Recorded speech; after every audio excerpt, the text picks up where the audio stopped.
नमस्कार। अंतर्राष्ट्रीय खबरों के हमारे इस बुलेटिन में आपका स्वागत है। मैं हूं चंद्रशेखर जोशी। इस बुलेटिन में हम आपको रूबरू करवाते हैं दुनिया भर की सुर्खियों से, दुनिया भर के जो खबरें हैं उनसे। तो आइए शुरुआत करते हैं। सबसे पहले आपको अंतर्राष्ट्रीय सुर्खियां दिखाते हैं। काला सागर अनाज समझौते से रूस के अलग होने के बाद यूक्रेनी अनाज भंडारों पर मिसाइल हमले। यूक्रेन ने रूस पर मिसाइल हमले करके 60,000 टन अनाज बर्बाद करने का लगाया आरोप। समझौता बहाली के लिए संयुक्त राष्ट्र के प्रयास जारी। आईएमएफ ने समझौता टूटने पर जताई चिंता।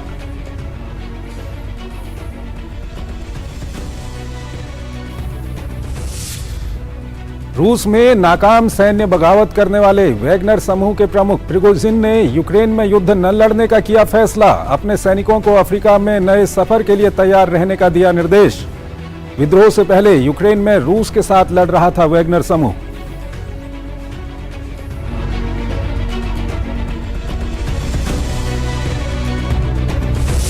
थाईलैंड की संसद ने रोकी सुधारवादी नेता पीटा लिमजारोएनराड की प्रधानमंत्री पद की उम्मीदवारी। 312 के मुकाबले 394 मतों से उम्मीदवारी को किया खारिज। चुनाव नियमों की अवहेलना की शिकायत पर अदालत ने निलंबित कर दी थी पीटा की संसद सदस्यता।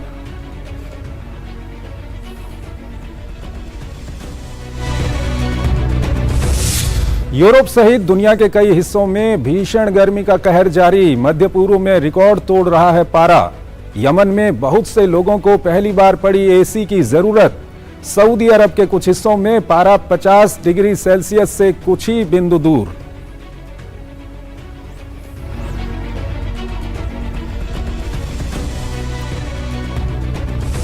संयुक्त राष्ट्र सुरक्षा परिषद में पहली बार उठा आर्टिफिशियल इंटेलिजेंस का मुद्दा। एआई से जुड़े जोखिमों से निपटने के लिए तंत्र विकसित करने पर दिया गया जोर। चुनौतियों से निपटने की एआई की क्षमता को भी किया गया रेखांकित।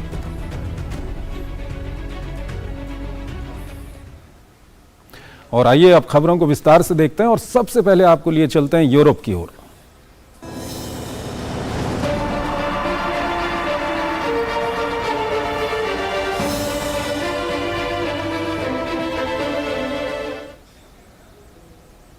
रूस और यूक्रेन के बीच में युद्ध में अब एक नया मोड़ आ गया है। काला सागर अनाज समझौते से रूस हट गया है। यूक्रेन ने दावा किया है कि इसके बाद रूस ने काला सागर के तटों पर मिसाइल से हमले में 60,000 टन अनाज बर्बाद कर दिया है। वहीं अंतर्राष्ट्रीय खाद्य संकट के बीच रूस के इस समझौते से अलग होने के बाद अंतर्राष्ट्रीय जगत की चिंता बढ़ गई है। काला सागर अनाज समझौते से अलग होने के बाद रूस ने यूक्रेन के समुद्री तटों को निशाना बनाया है। यूक्रेनी अधिकारियों के अनुसार काला सागर के तटों पर रूसी मिसाइलों के हमले में 60,000 टन अनाज बर्बाद हो गया।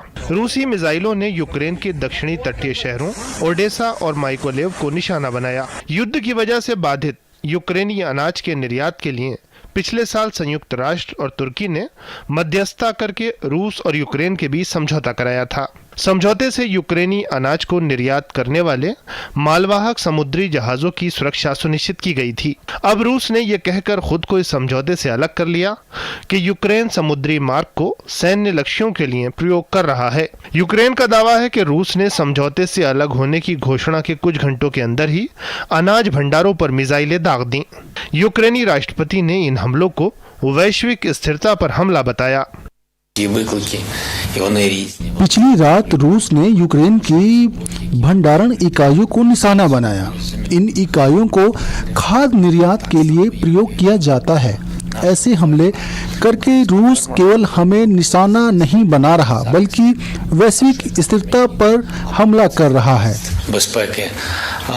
दुनिया के सबसे बड़े अनाज निर्यातकों में शामिल यूक्रेन को चिंता है कि अनाज समझौता टूटने का दुष्प्रभाव उसकी अर्थव्यवस्था पर पड़ेगा।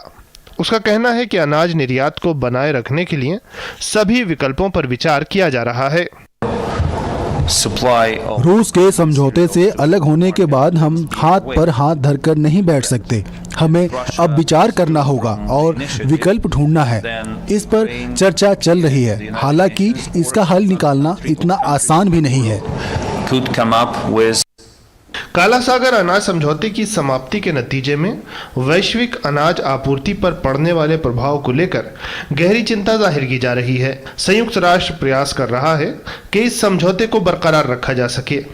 भारत सहित कई देश यूएन के इन प्रयासों का समर्थन कर रहे हैं। India has supported the efforts of the UN Secretary General in continuing the Black Sea Grain Initiative and hopes for an early resolution to the present impasse. We have consistently advocated, Chair, that no solution can ever be arrived at the cost of human lives. Escalation of hostilities and violence is in no one's interest. We have urged that all efforts be made for an immediate cessation of hostilities and an urgent return to the path of dialogue and diplomacy. अंतर्राष्ट्रीय मुद्रा कोष IMF भी काला सागर अनाज समझौते के टूटने से चिंतित है। IMF का कहना है कि समझौते से रूस के बाहर चले जाने के बाद अब खाद्य महंगाई और गरीब देशों में खाद्य सुरक्षा को लेकर नकारात्मक असर की आशंका बढ़ गई है। IMF का कहना है कि समझौता टूटने का सबसे ज्यादा नुकसान विशेष रूप से उत्तरी अफ्रीका, मध्य पूर्व और दक्षिणी एशिया के उन देशों को होगा जो खाद्य आपूर्ति के लिए यूक्रेनी अनाज निर्यात पर निर्भर हैं। चलिए अब आपको लिए चलते हैं एशिया की ओर।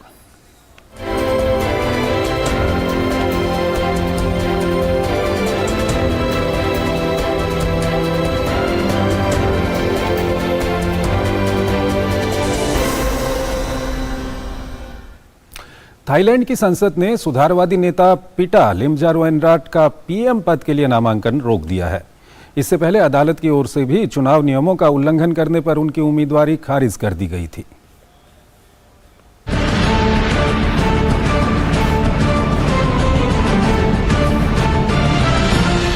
थाईलैंड में चुनाव हुए 65 दिन हो चुके हैं, लेकिन प्रधानमंत्री को लेकर अभी भी गतिरोध बरकरार है। एक सप्ताह पहले 8 दलों के गठबंधन ने अपने नेता पिटा लिमजारोएनराट के पक्ष में पूर्ण बहुमत नहीं जुटा पाने के कारण संसद ने दूसरे दौर का मतदान करने का फैसला लिया था, जो 19 जुलाई को होना था। लेकिन मतदान से ठीक पहले थाईलैंड की संवैधानिक अदालत ने मूव फॉरवर्ड पार्टी के नेता और प्रधानमंत्री पद के उम्मीदवार पिटा को सांसद के तौर पर उनके कर्तव्यों से तब तक निलंबित किए जाने पर अपनी सहमति जता दी, जब तक चुनावी कानून के उल्लंघन के संबंध में उन पर लगे आरोपों को लेकर फैसला नहीं सुना दिया जाता। अदालत ने यह घोषणा ऐसे समय में की है जब संसद में इस बात पर दूसरी बार मतदान होना था कि प्रधानमंत्री के तौर पर पिटा के नाम की पुष्टि की जाए या फिर नहीं। हालांकि अदालत की घोषणा के बावजूद पिटा को कम से कम अंतिम फैसला आने तक नामांकन भरने की अनुमति होगी।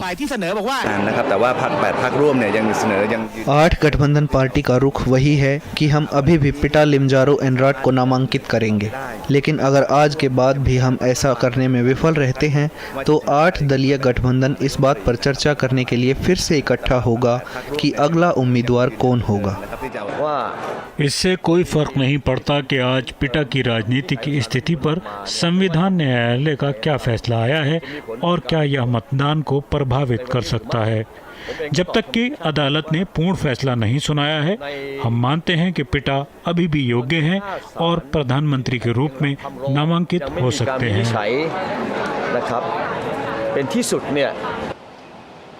हालांकि सत्ता पक्ष ने अदालत के फैसले को सही ठहराते हुए गठबंधन दलों को सत्ता में आने से रोकने के लिए कोशिशें तेज कर दी हैं।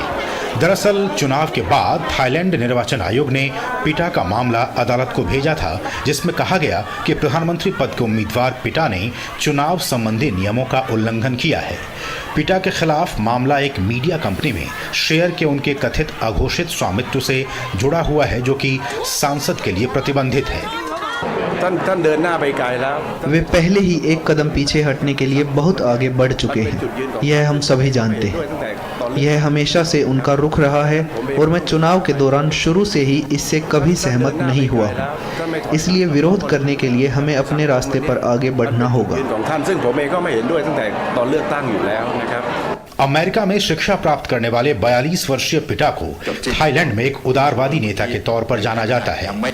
अगले प्रधानमंत्री के रूप में समर्थन पाने के लिए उन्हें द्विसदनीय संसद के आधे से अधिक सदस्यों के समर्थन की आवश्यकता है, लेकिन सत्ता के गलियारों में लंबे समय से चला आ रहा सैन्य हस्तक्षेप पर काबू पाना उनके लिए मुश्किल साबित हो सकता है, क्योंकि पिछले सप्ताह सेना द्वारा नियुक्त सीनेट की ओर से प्रधानमंत्री पद पर संयुक्त मतदान पर रोक लगाए जाने के बाद पिटा अपनी प्रारंभिक दावेदारी हार गए थे। हालांकि अदालत के फैसले के बाद गठबंधन दल एक बार फिर से अपनी रणनीति पर विचार कर पिटा के विकल्प के तौर पर नेता चुनने का संकेत दिया है। राष्ट्रवादी दल के तौर पर स्थापित कर चुके पिटा की मूव फॉरवर्ड पार्टी ने मई के हुए आम चुनाव में सबसे अधिक सीटें हासिल की थी। 8 दलों के गठबंधन में शामिल दल को प्रतिनिधि सभा में 312 सीटें मिली हैं। और अभी खबर आई है कि पिटा अब प्रधानमंत्री नहीं बन पाएंगी। दरअसल संसद में वो अपनी उम्मीदवारी हासिल करने के लिए जो दूसरे दौर का वहां पर मतदान हुआ था वो हार गई हैं, तो अब गठबंधन को नया उम्मीदवार चुनना होगा। आगे बढ़ते हैं। न्यायिक सुधार बिल के खिलाफ इजराइल में प्रदर्शन जारी है। संसद में प्रस्तावित सुधारों की मंजूरी के संकेत पाकर विरोधियों का गुस्सा और बढ़ गया है। प्रदर्शनकारी इन सुधारों को गलत मान रहे हैं, जबकि सरकार इनका बचाव कर रही है।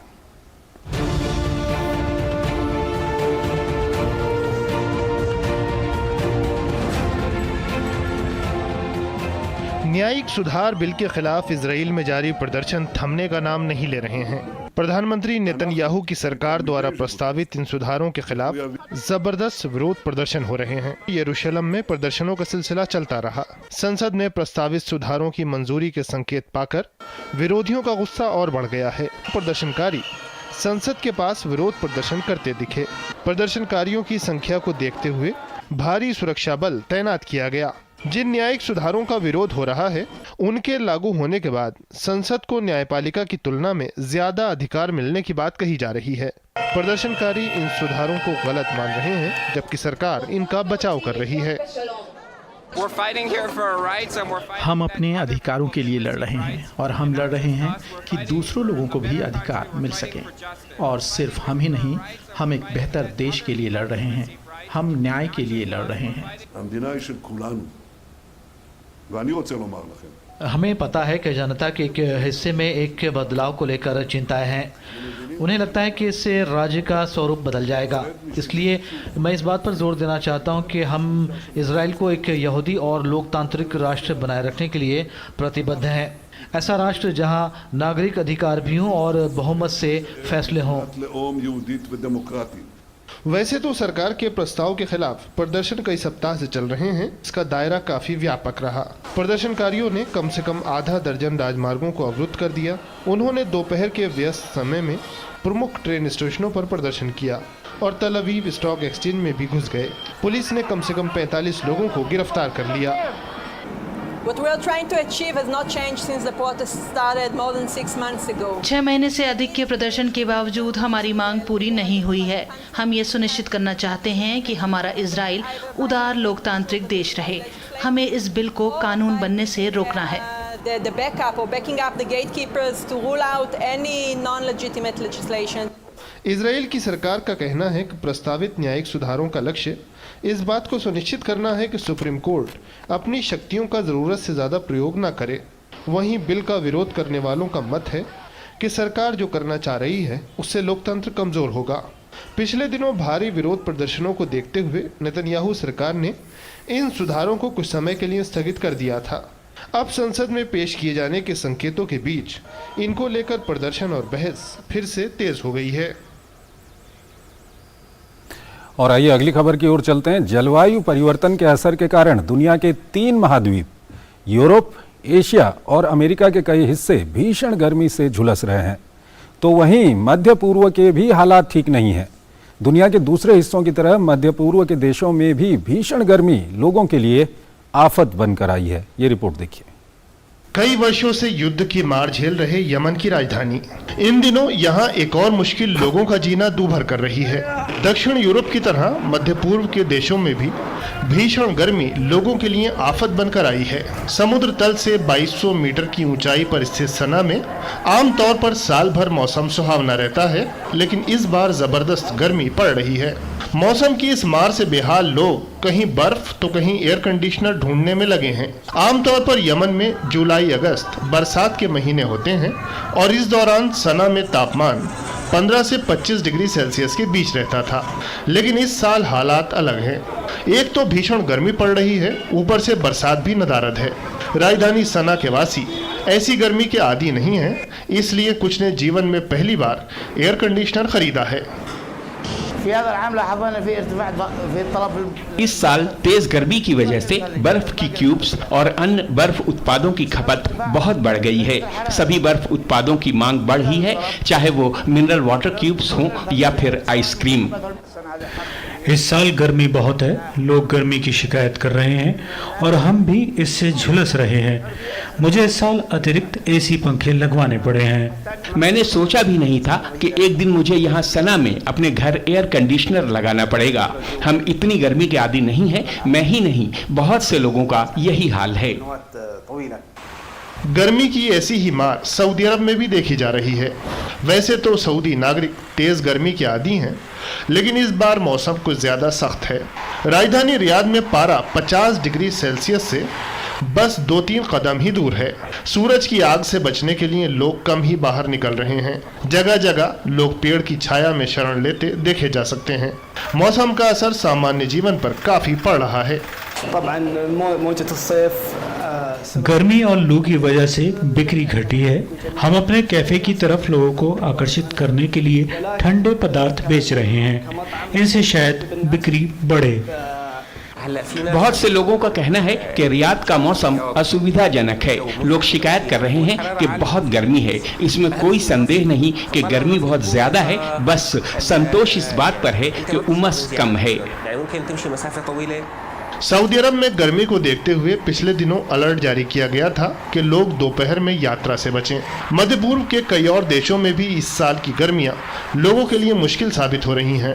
जिन क्षेत्रों में पंखों की भी कम ही जरूरत पड़ती थी, आज उनमें से कई जगह लोग एयर कंडीशनर लगाकर मौसम का मुकाबला करने में लगे हुए हैं। चलिए अब आपको दिखाते हैं अमेरिकाना।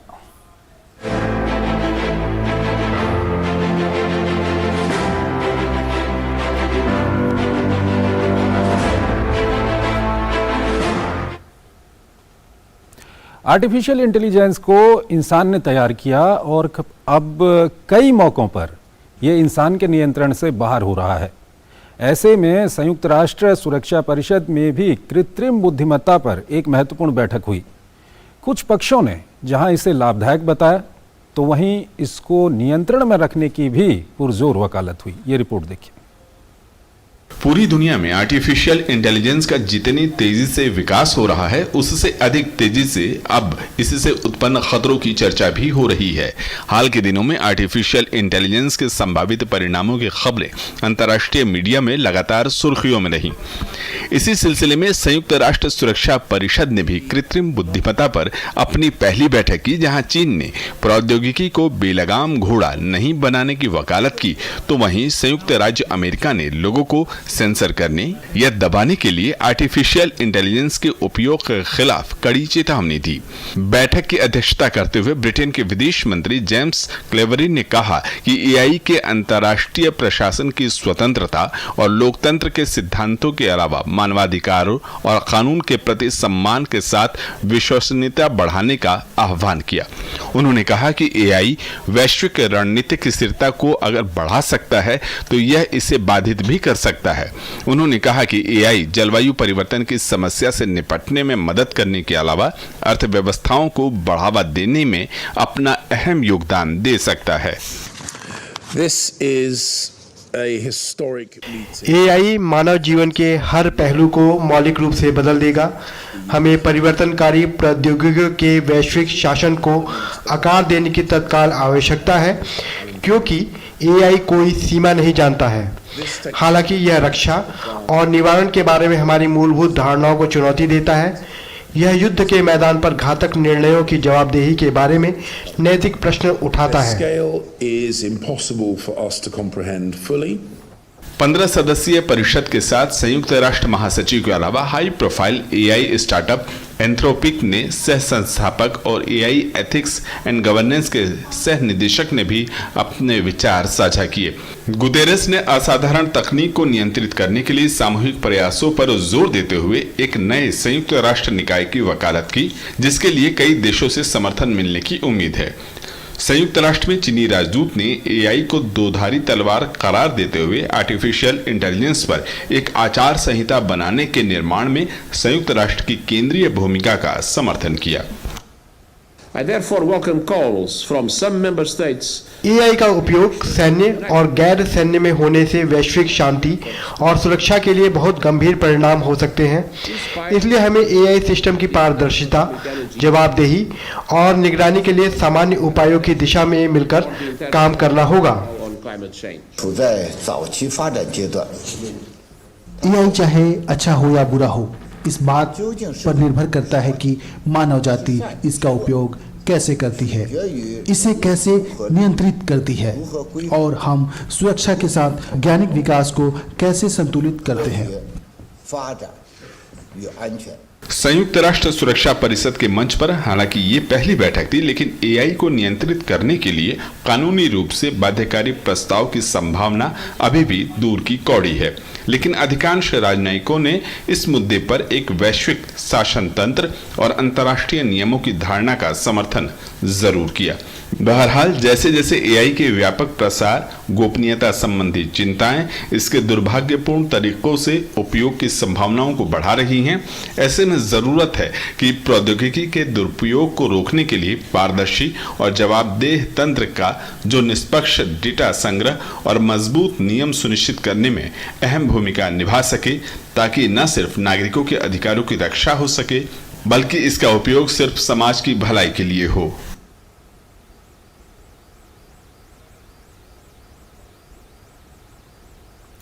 तो अंतर्राष्ट्रीय खबरों के इस बुलेटिन में आज इतना ही। आप हमारी पूरी टीम को इजाजत दीजिए।